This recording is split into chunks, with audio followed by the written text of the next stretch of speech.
இன்னைக்கு நான் 1 KG chicken biryani பண்ணியிருந்தேன். செம்ம டேஸ்டியாக சூப்பராக வந்திருந்ததுங்க. ஆஃப்டர் லாங் டைம் நான் பிரியாணி பண்ணுறேன். இதோட அளவு டீட்டெயில்ஸ் எல்லாமே நான் கிளியராக டிஸ்கிரிப்ஷனில் கொடுத்துட்றேன். சூப்பர் டேஸ்டியாக வந்தது. கண்டிப்பாக சேவ் பண்ணி வச்சுட்டு ட்ரை பண்ணுங்கள்.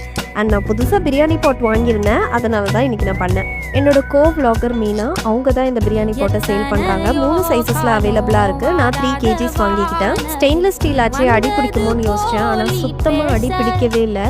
பேனில் எண்ணெய் நெய் எல்லாமே சேர்த்துக்கோங்க. பட்டை கிராம்பு ஏலக்காய் பிரிஞ்சி இலை வெங்காயம் சேர்த்து நல்லா வெங்காயம் பொன்னிறம் மாற வரைக்கும் வதக்கிக்கோங்க.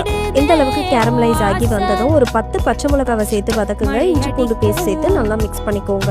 2 டேபிள் ஸ்பூன் அளவுக்கு மிளகாத்தூள் சேர்த்து நல்லா வதக்கி கொடுத்துருவேன். கை நிறைய புதினா கொத்தமல்லியை சேர்த்து மிக்ஸ் பண்ணிடுங்க. 1 கேஜி பிரியாணி இல்லையா, ஸோ நான் 1 கேஜி சிக்கன் சேர்த்துக்கிறேன். நல்லா சிக்கனை சேர்த்துட்டு மிக்ஸ் பண்ணி கொடுத்துருங்க. 250 கிராம் தயிர் சேர்த்துக்கோங்க. ஸோ அப்போ தான் சிக்கன் நல்லா சாஃப்டாக வெந்து வரும்.